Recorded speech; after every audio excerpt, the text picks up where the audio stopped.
Eu sou Mário Persona e essas são as respostas que eu dei aos que me perguntaram sobre a Bíblia. Você escreveu perguntando por que Jesus disse para os mortos sepultarem os mortos. Para entender a resposta que o Senhor dá ao homem que queria sepultar o seu próprio pai antes de seguir a Jesus, é preciso ler o contexto no qual aparecem 3 classes de candidatos a discípulos de Jesus: o autoconfiante, cujo coração o Senhor sabe estar preocupado com conforto material; aquele que é dedicado às tarefas e responsabilidades lícitas, porém que coloca o Senhor em segundo plano; e aquele cuja senda da fé acaba sendo comprometida pelos laços familiares e por sua preocupação em não desapontar parentes e amigos. Lucas 9, 57 e 58 diz: Aconteceu que, indo eles pelo caminho, lhe disse um: Senhor, seguir-te-ei para onde quer que fores. E disse-lhe Jesus: As raposas têm covis e as aves do céu ninhos, mas o Filho do Homem não tem onde reclinar a cabeça. O primeiro não está perguntando se deve seguir ou se o Senhor quer ser seguido por ele, mas simplesmente afirma que irá a qualquer lugar com Jesus.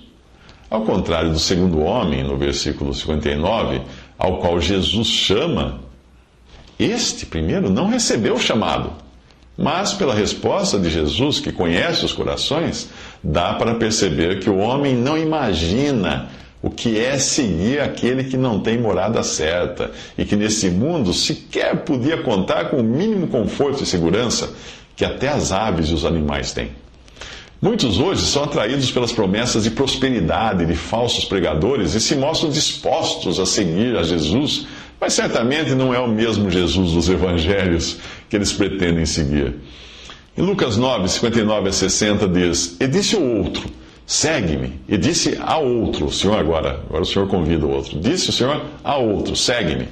Mas ele respondeu: Senhor, deixa que primeiro eu vá enterrar meu pai.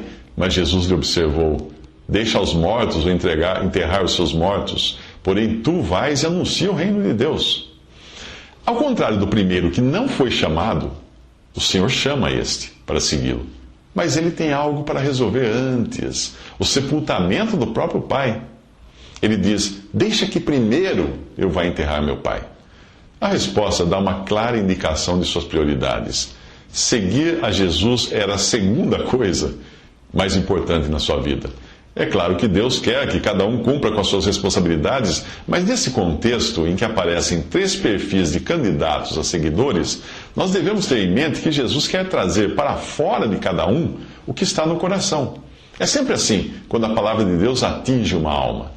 Porque a palavra de Deus é viva e eficaz e mais penetrante do que espada alguma de 2 gumes e penetra até a divisão da alma e do espírito e das juntas e medulas e é apta para discernir os pensamentos e intenções do coração. Hebreus 4:12. A repreensão de Jesus mostra que aqueles que estão espiritualmente mortos devem se ocupar de sepultar os que estão fisicamente mortos, já que não são capacitados a pregar o reino de Deus. Muitas vezes os cristãos perdem seu tempo fazendo tarefas que, se fossem relegadas aos incrédulos, permitiria que tivessem mais tempo para se ocuparem com aquilo que realmente importa nesta vida, os assuntos de Deus. Capítulo 9 de Lucas, versículos 61 a 62, continua dizendo: Disse também outro, o terceiro agora: Senhor, eu te seguirei, mas deixa-me despedir primeiro dos que estão em minha casa.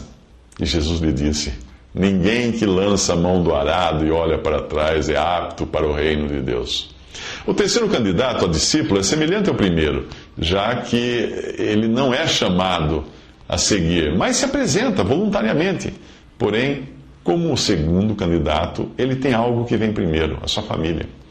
Muitas vezes a família pode se transformar em tropeço para o crente, principalmente quando familiares incrédulos usam de chantagem emocional para impedir que o crente tenha comunhão com Deus, dedique-se à adoração, à oração, à comunhão com seus irmãos, ou, como é o caso da prioridade colocada aqui, a anunciar o reino.